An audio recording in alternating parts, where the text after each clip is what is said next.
বাংলাদেশের মানুষকে মনে করতাম অধিকাংশ মুসলিম, এখন মনে করে এরা অধিকাংশ হলো শিয়া। তা কোন শিয়া? রাফেজি শিয়া। রাফেজি শিয়া, খোমেনি মার্কা শিয়া। এই ইতিহাস আপনি জানেন না। আমি গত পরশু দিন একজন ব্যক্তি আমাকে সরাসরি ফোন দিয়ে বলছে, আপনাদের ইহুদিদের দালাল। আমি তো হ্যাঁ, ইহুদিদের দালাল। আপনি খ্রিস্টানদের দালাল। হ্যাঁ দালাল, আমি দালাল। ওই একটা বলতেই আছে, আমি স্বীকার করে নিয়েছি আমি দালাল। শোনেন, বলেন, আমি ইহুদিদের যদি দালাল হই, খ্রিস্টানদের দালাল হই, তাহলে আমার বউ তালাক। বুঝলেন কথা?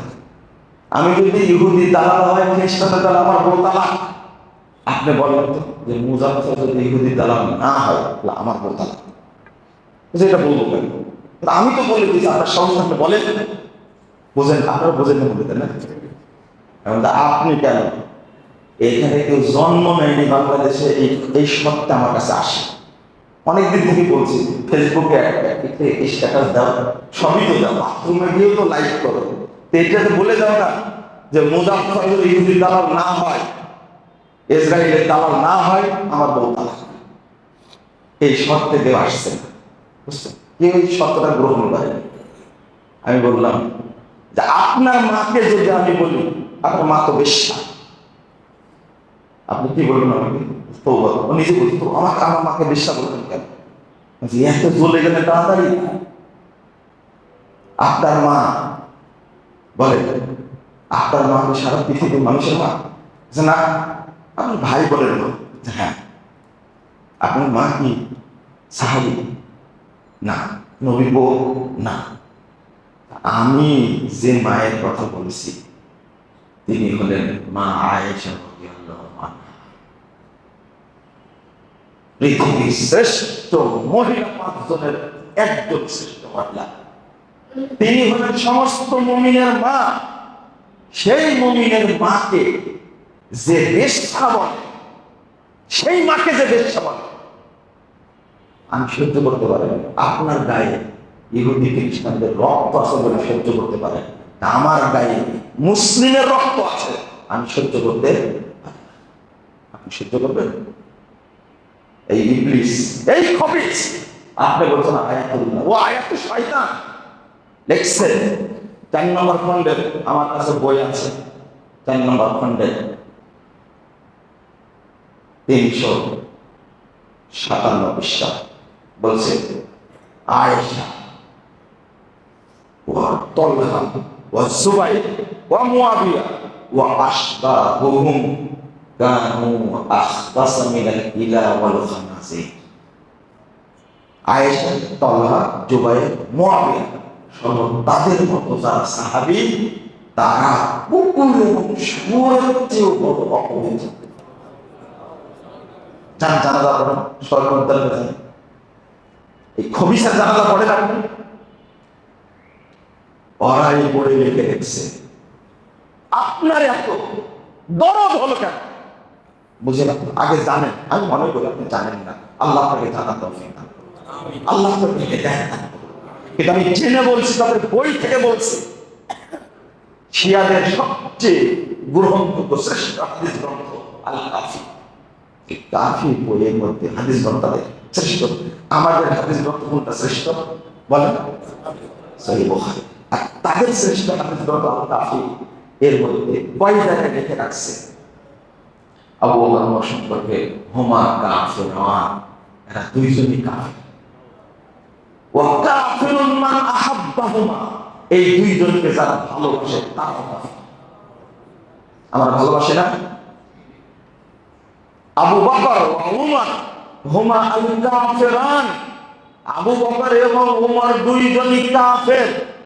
ওয়া কাফিরুন মান তাওয়াল্লাহুমা, এই দুইজনকে যে খলিফা মনে করে সেও। আমাদের প্রথম খলিফা কে? জোরে বলেন কে? দ্বিতীয় খলিফা কে? ওদের কালেমাই হলো আশহাদু আল্লা ইলাহা ইল্লাল্লাহ ওয়া আশহাদু আন্না আবু বকর ওয়া উমর ওয়া উসমান ওয়া আয়েশা ওয়া হাফসা ফিন্নার। আমি আরো শিখতে দিচ্ছি যে আবু বকর, ওমর, উসমান, আয়েশা হাফসা, এরা সবাই জানে না। এই কালেমা না পড়লে কেউ শিয়া হতে পারে না। হ্যাঁ, আমেরিকা, ইসরায়েল, ইরান যুদ্ধ লেগেছে, আরো যুদ্ধ করুক না কেন, আমেরিকাকে আল্লাহ ধ্বংস করুক, এটা আমরা চান না? চাই, তাই না? বলেন তো, ইউক্রেন রাশিয়ার যুদ্ধ লেগেছে, আমরা তার পক্ষে, একজন রাশিয়ার পক্ষে, তাই না? এই দেখেন, রাশিয়ার পক্ষে। আমরা তো রাশিয়ার পক্ষে হবই, কারণ এই ইরানের দুই খবিশি এই দুই কষাই, যার মাধ্যমে সিরিয়া 40 লক্ষ মানুষকে হত্যা করেছে, এই কষাই হল পুতিন, রাশিয়ার কষাই। এই সেটা ওই জন্য আপনার রাশিয়ার পক্ষে ভালো, এটি দরকার ছিল। দুই, ইয়ামানে 20 লক্ষ মানুষকে হত্যা করেছে, ইরানে 1.5 কোটি মানুষকে দুই খমিনি হত্যা করেছে। একটা মোসাবি খমিনি আর আলী খমিনি। আমার সাথে ইট, মামলা, হামলা এইগুলোতে যে জিততে পারব, কিন্তু তথ্যে জিততে পারব না। আমি জানি আপনি কানা বাচ্চা, আপনি এক চোখে দেখেন আর এক চোখে দেখেন, এটা আমি বুঝি, এরপরে বলছি। আপনি কাজ সম্পর্ক করবেন না, দলিল নিয়ে আসবেন, আপনি চিন্তা করেননি, আপনি ইতিহাসও জানেন না। আপনি বলছেন আমাদের ইরানকে মেরে শেষ করে দিল, ইরানের কয়েকজন মরেছে, তুমি তখন কোথায় ছিলে? মুনাফিক থাকার, তুমি জানো না 40 লক্ষ মানুষকে হত্যা করেছে এই খমিনি। এই সিরিয়া 1.5 কোটি মানুষকে হত্যা করে, সুন্নি মুসলমানের কোনো মসজিদ নাই, মাদ্রাসা নাই, সেটা তুমি ইতিহাস জানো? তুমি কানা দাজ্জাল। আমি বললাম তুমি কানা দাজ্জাল, তুমি কেন পাবো?